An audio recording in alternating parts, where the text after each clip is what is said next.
Yooyyaa naga sanfuunee kabajamtuu daawwattootiin hasan daawwachuu jirtan OBN torbaanitti sanawween kaayidaan qophiin teentibanaaf gulaana torbaan kana kunuuti jalqabannee jirra. Qophiin teentibanaaf gulaana torbaan kana immoo dhimmi jabaarraa fuulleffannannis dhimmi filannoo biyyaalessaa akkasuma danta biyyaalessaatiin wal qabata. Dhimmi filannoos ta'ee dantaan biyyaalessaa dhimmi biyyaata kanaaf irraa fuulleffanne akkasuma immoo asirratti immoo keessummoota qabadheeraa keessummoonni hiyyaas immoo Ameerikaa Atlaantaa Joorjiyaa irraa abca feeraamis akkasuma immoo Swiidin irraa Abba Jamal Hamed isaanii qopheeffadhee kan jiru. Egaa mee kallattumaan turtii keenisaa waliin kan taasifne taanaan waliin turaasaniin jenna. Abca fe yooyyaa siin jenneer. Yooyyaa akkam jirtan baga jiraattan. Ayyee ulfaadhaa saniin jenna. Mee dhimmi irraa fuulleffan dhimma waa'ee danta biyyaalessaa filannoo irraatti fuulleffanna. Danta biyyaalessaa gaaf jennu saniif maani biyyi tokko gaaf danta si eegan jedhi immoo lammiileen isii maal godhu qaba waan jedhame irraa kaanu. Biyya akka biyya tasgabboituu tahuu biyya mirga uummata fi eegduu mirga jaarmoota mormullee eegdeeti filmaanni haalis hin gaggeeffama. Kuni Itoophiyaa keessatti filmaata dimokiraatawaa yeroo lammataatiif jeetii yaada. Dantaa uummataa uummanni wanummaan filmaanni ta'uufu uummanni dantaa ifee eeggachuudhaaf sagalee ifee kennachuudhaaf sagaleen uummataa akka dhagamtu dirqama filmaanni deemuu qaba. Kuni carraa uummanni sagalee itti kennatu carraa uummanni fedhii isaa itti himatu filmaanni keessattuu baranaa adda. Namni hundinuu biyya saniif amma paartiin siyaasaa gosa maqaa adda addaa qabatee deemu kunilleen biyya san irratti dorgomee aangoo qabachuudha kaayyoon isaa. Garuu waa'ee biyyaa irratti waan wal faallaa ta'e qabaachuu hin qabnu. Maaliif maqaa biyya keenyaatiin bikka deemnutti kabajamna waan taate. Biyyitii fi yoomiyyuu taanaan hanga duututtillee kabajaa namatti horti waan juusan sammuu keessatti qabanne namni keenyalleen ilaalcha wal fakkaataallee waan gara biyyoolessaa kanarratti ilaalcha wal fakkaachaa qabaatu qabnaa je'eetiin amana. Danta biyyaalessaa gaaf jennu biyyi tokko gaaf ijaaramtu kaan immoo gaaf waa'ee ijaarsa biyyi tokko haasofnu fakkeenya hidhaarumsaa guddichaa fudhachuu dandeenya waa'ee ulaa galaanaan biyyittii irra deddeebiin gaafachaa jirtu qabeenyusi ham duraan qabdu irdeebitee sabab dabaan dhabdeef gaafachaa jirti. Waa'ee danta biyya gaaf jedhan biyyii fi misoomaan dinagdee hawaasummaaf siyaasaan akka tumsaniif maaltu gochuutti irraa eegam jettanii yaaddu? Uummanni Oromoodhaa carraa argatee jira. Biyya keenya keessa bakkee gurguddoo turizimiidhaa kan duraan yeroo dheeraadhaaf awwaalamanii turee jira. Sun bakkee hedduudhaa ol baadhaa jiran kuni dantaa biyyaa gamtaan eeggachuudha. Hidhaan guddicha laga Abbayyaadhaa hidhamee xumuramuunsaa kun dantaa biyyaa olaanaadha. Arraan tana manni keenya Itoophiyaadhaa biyya keessaa jajjabaachaa dhufuudhaa fi alallee tumsi godhamuudhaan biyyoottan ollaa keenyaa biyyoottan Afrikaa biree dabree addunyaan guutuun arra Itoophiyaadhaaf gaabbaadhaa jirti. Itoophiyaan akkaataan itti fuuldura tarkaanfachuudhaatti jirtu uummanni keenya dantaa ifii baree dantaa ifii cinaa dhaabbachuurraa arra addunyaan atteeshina kara keenya deebiftee maqaan Itoophiyaadhaa ol kaa'adhaa jira. Nuti Itoophiyaanonni jalqaba waa'ee qabeenya keenya irratti tokkoomuu qabna. Nuti tokkummaa qabeenya keenya eeggachuu irratti tokkoomuu dhabuun hanga qabeenyi keenya namni ifiin yaamu takka godhee jechuudha. Namoonni hedduun dheengadda hidhi guddichi kun xumurame booda bishaan Abbaay kun yookaan Naayil kun bishaan Itoophiyaa tahuu hubatan jechuudha.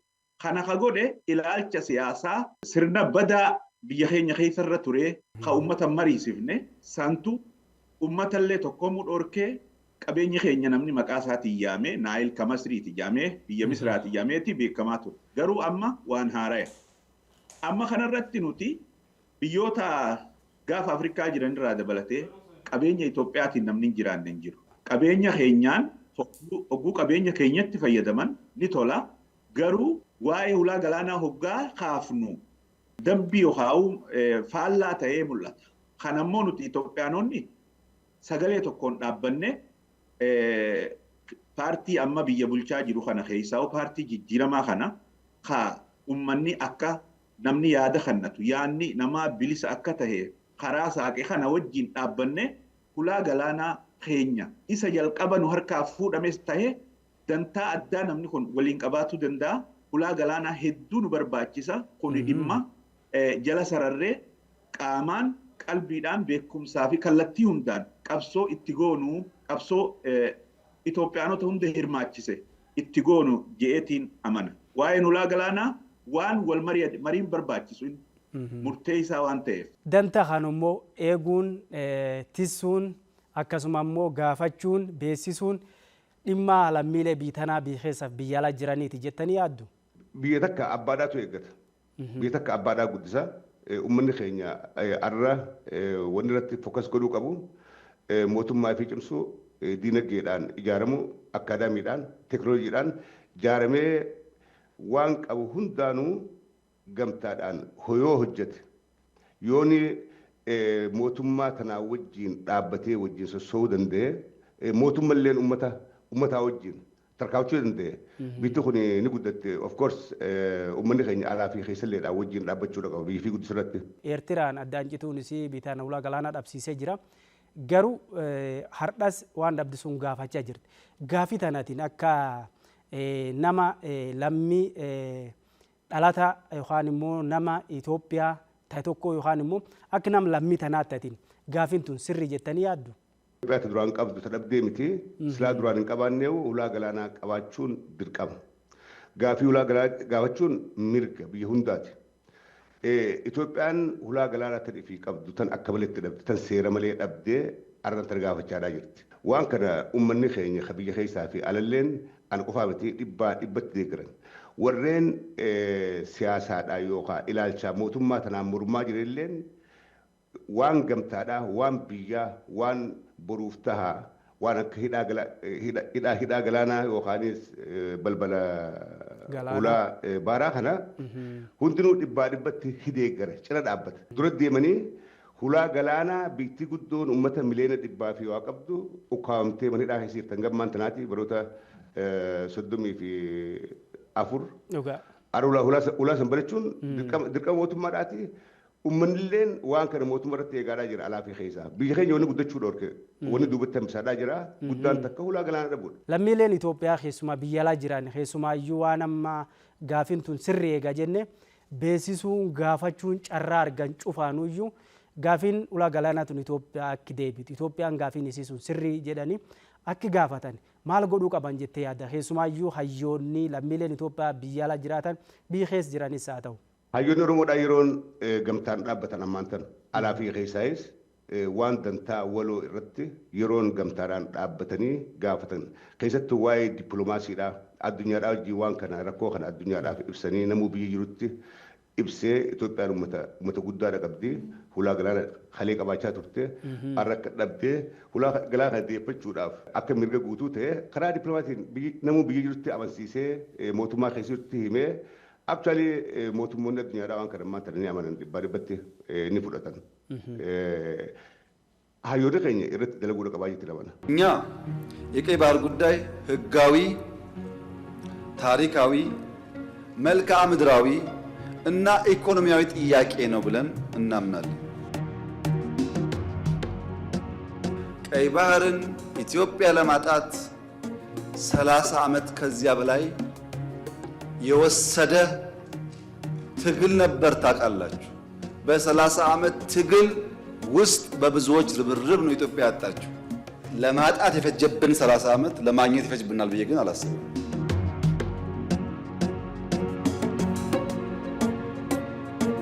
ኢትዮጵያ ቀይ ባህር እንደሚያስፈልጋት ከለውጡ በፊትም እናምን ነበር፣ እንናገር ነበር። ያኔ መደመጥ አንችልም። ከጀመርንበት ቀን አንስቶ ግን ንግግሩ አለ።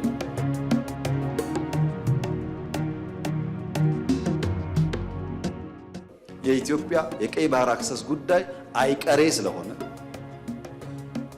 ቅድሚያ የሚሰጠው ሰላምና ንግግር ስለሆነ ኢትዮጵያ ቀይ ባህር አይገባትም የሚለውን አልሰማንም። ሚሊዮን% እርግጠኛ ነኝ ኢትዮጵያ ተዘግታ አትኖርም። ማንም ፈለገም አልፈለገም አትኖርም። ዋይ ፍላኖ አኻፍኑቲ ሜ ዋይ ፍላኖ ኸሱማዩ ኢትዮጵያ ሀዋጎተን ጅጅራማ አስጀን ከናፍ ከጅጅራማን ዱራ ሜሰነ ከሚያደተን ጅጅራማን ዱራ ፍልማታቱ ቱሬ ጀያቱ ጅጅራማን ቦደ ገሩ ፓርቲሌ ኤክስትሪም ሞርሚቱ ሞቱማዳ ተራራን ተነብይ ኸስ ተርከበን ወደ ከድብልሱማ ኦሮሞራ ኤገሌ አረ መጋላ ፍንፍኔዳ ኸይሰ ወጂን ታኒቲ ሚዲያን ከነሜ ፊ ሚዲያ ሞቱመረቲ አስበኒ ሞቱማዳ ሞርማዳ ጅረን waan amma dura harkaan turin dur gaafa jijjiirama duraa carraa miidiyaadhaa diiqaa shanuu harkachuun turre jaarmoonni mormitoota dhiibbaa guddaadha ture deemaadhaa ture har'a carraa miidiyaa harkachuun uummataa wal harku jechuudha. Mormitoonni as banii miidiyaadhaan sagantaa fi kaayyoo fi uummatatti ibsataniiti dhibbee isaadhaa jiran. Kuni filmaata khaduraatii wajjin walmaddii qabdee walmadaalchiftuu miti filmaata akka humna baatu dhibballee ta'uu baatu duraan filmaanni hin turre har'a paartii wal mormitu walqixxeessee mootummaadhaa wajjin wal mormaadhaa jirti kun waan bareedaadha waan itti fufuu qabu waan uummanni keenya biyya keessalleedha alalleedha jajjabeessuu qabu jettee dabala. Qabeenya keessan hogguu amma Itoophiyaan hulaa galaanaa barbaaddu gaaffii hulaa galaanaa hogguu haaftu bifa ofitti amantummaa qabuun gaafatu qabu. Maaliifi akka hulaa galaanaa qabaachaa turre eenyumtuu ragaa gahaa fi qabatamaa ta'e halafarra jiru habarreeffamaanis jiru hamaappii keenya keessa jiru waan qabnuuf kana murannoodhaan bifa ofitti amantummaa qabuun gaafatu qabna. Eenyumtuu bakka walgahii kamirrattu akkuma muummichi ministeeraa kana hunda dubbataa turan daranuu dammaynee waa'een hulaa galaanaa nu hunda ilaalchisuu qabaa jechuudha. Paartii badhaadhinaa qofaa miti gaaffii kana irratti dhiisuu qabnu. Paartiileen amma biyya tanaaf dorgomnee biyya qabanna jedhan kunillee waa'ee hulaa galaanaa kana ijjannoo wal fakkaataa paartii biyya bulchuu kanaa wajjin qabaachuu qaban. Maaliif kuni waan Itoophiyaan jiraachuu fi jiraachuu dhabuu Itoophiyaatti jeetiin fudhadhaan. Filannoon Itoophiyaa habarana waan haaraatu qabatee dhufee jedhama. Innis immoo karaa elektirooniksiitiin namni bakkum jiruutti achumatti akka waraqaa galmee filannoo akka kutatu godhamaa jira. Kunis waan duraan baratamee miti jedhama. Filannoon keessumaayyuu karaa dijitaalaa yookaan karaa elektirooniksiitiin ta'uun immoo filannoowwan agama haqa qabeessummaa isaa mirkaneessitanii yaaddu. Biyyoota wasti kanatti filannoon irreeddoo akkasitti deemti. Itoophiyaan yeroo duraatiif karaa dijitaaliidhaan jijjiiramaadhaa jirti. An ID digital ID Itoophiyaan qabaa biyya akka gaafa guddachuudhaa deemtu gaafa guddachuu deemtu asirraa eegalti. Filmaanni yeroo duraatiif karaa dijitaal ta'een Itoophiyaa keessatti gaggeeffamaa jiraachuun this is the first in Africa yeroo duraatiif Afrikaatti kan godhamaadhaa jiru kuni filannoo haqa qabeessa godhuu caalaa ummata keenya illee akka bal'inaan hirmaatu godhaa jechuudha. Ummata keenyatti amantii dhowuma akka ummanni amantii warraa qabaatu warra sagalee keenya sagaleen tiyya bakka malee hin buune namaan anfil bira dhayxee jee akka ummanni amantii irraa qabaatu godhaa. Kun waan hedduu bareedaadhaati. Filannoon baranaa filannoo ammayyaati jeetiin amanaa. Akkuma silaa himamee namni hundinuu mirga filachuu ifa ta'ee qaba. Yoo akkanni malee jechuudha. Itoophiyaa keessatti har'a namni nama barbaadee filachuu danda'a. Osoonii fi abaluu yookaan isa kana filadhu osoo hin jenne filachuu dandeessaa jechuudha. Mirga filachuu kasii kan namni kana fayyadamuudha. Namni yogguu gara siyaasatti dhufu kan wal dorgomuun yaada. Yaadni kee yoonii fi imaammanni kee imaammata bitamu yoo taate ummanni imaammata san sirraa bita waan ati niin hojjedhettee lafa keessa san jechuudha. Bu'aa filannichaa immoo eenyumtuu beekamtii kan nuufi qabaa kajuun qabaa ani amma biyya Suwiidin jirra biyya Suwiidin kana jechuun Suwiidin ammaa tana arguudhaaf qabsoo waggoota 300tu godhame. Kunis waan ilaalcha keessa galchinu keessaa tokko ta'uu qaba. Sirni dimokiraasii al tokkoon akkuma ulfi tokko amma arruma gaa'ela godhattee arra ilma argachuun hin danda'amu.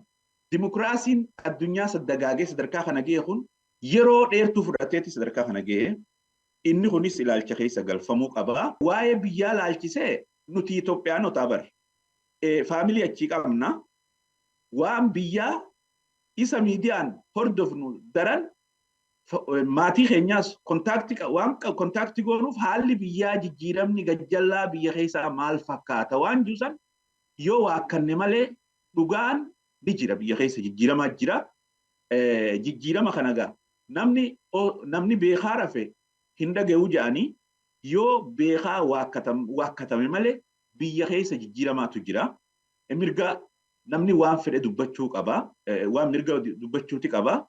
Kanarratti filannoo kana namni ulaagaa filannoo kanaa guutan hundi filachuu sagalee isaanii nama barbaadaniif kannuu qaban. Ammoo kaardii mana keessanii manatti akka hambisnee waan jehusan asumaan dhaammachuun barbaadaa jechuudha. Filannoo keenya dimokiraataa akka ta'u, bilisa akka ta'u, haqa qabeessa akka ta'u, hojimaata boordii filannoo hordofee nageenya kanaaf barbaachisu mirkaneessu dorgomtoota keenyaafis warra kaaniifis haala mijataa uumuun nu barbaachisa. Dogoggorri tokkoyyuu gama kanaan uumamuu irra jira. Ameerikaa Atlaantaa Joorjiyaa irraa Abca Feeraamis akkasuma immoo Abjamaal Hayimed immoo Swiidin irraa dhimma kan irratti bal'inaan haasaa jirra itti fufnaa ammas lammiilee irraa immoo maal teegama akka filatan mirgaa dimokiraasummaa fi akka kabachiifataniif. Uummanni keenya biyya keessaa gaafa filmaanni kun gaggeeffamu abbaa fedhe abbaa deeggaruuf akka filachuu danda'u mootummaan illee carraa banee jira hulaarraa banee jira. Hagammaa taraa jaarmoota mormii dheessu hin dhageenye hordofaan jira. Yeroo beesan jaarmoota mormu keessaa warra mormii dheessu hin garre warra rakkoo himatu hin dhageenye kuni ta duraati jaarmoonni walqixxummaadhaan yaada fi uummataan gahuun filannoon kun dimokiraataa ta'uu agarsiisa. Deebisii mootummalleen miidiyaa gadhiisee fi miidiyaa walaba godhee isaallee gadhiisee uummataa wajjin wal qunnamuun filmaanni kun akka dimokiraataa ta'e godha. Sambire dabaree maasii karaa dijitaalitiin filmaanni kun gaggeeffamuun abbaan fedhe waan fedhe abbaa fedhe filatee sagaleen isaa guutumatti osoo hin hatamne osoo hin irranne akka abbaa sadii dhayitu ta'uun filmaanni kun dimokiraataa ta'uu agarsiisa. Bifa haqa qabeessa ta'een waliin qabsaa'anii osoo gartee gara aangoo qabachuudhaaf fiiguu osoo hin ta'in filannoon haqa qabeessa ta'e ka addunyaallee dinqisiisu addunyaalleen ajaa'ibsiifattu akkamitti biyya keenya keessatti gaggeeffama waan juusan irratti hojjetu qaban. Kan hoggaan jiru warreen paartii biyya bulchu deeggaranis ta'e kabiraas jechuudha.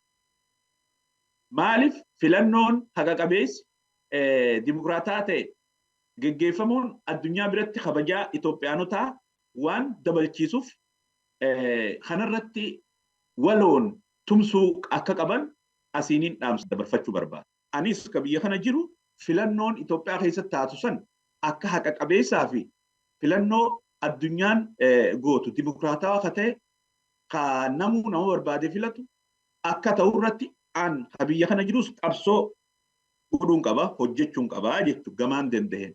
Akkasuma warri biyya keessa jiran ka paartii adda addaa ta'an akkasii uummata kana sagalee isaanii akka bifa dimokiraataa ta'een kannatan irratti akka hojjannuun asumaan jechuu barbaadaa jechuudha. 100% የምርጫ ምቹነት ማረጋገጥ አለብን።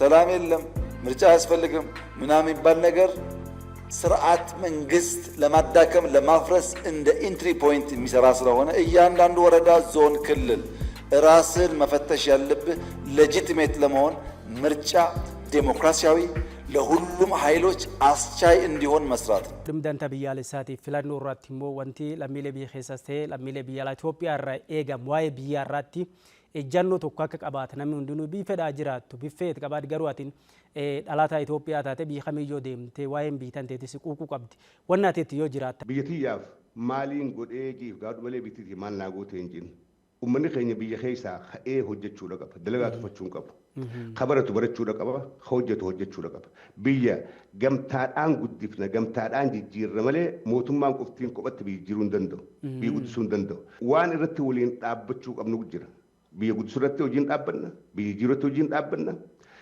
biyya tana hariiroo addunyaa wajjin akka qabaattu nu hundinuu ambaasaaddaroota Itoophiyaatti jennee ilaaluudha qabna. Maaliif Itoophiyaa nuutu beessa.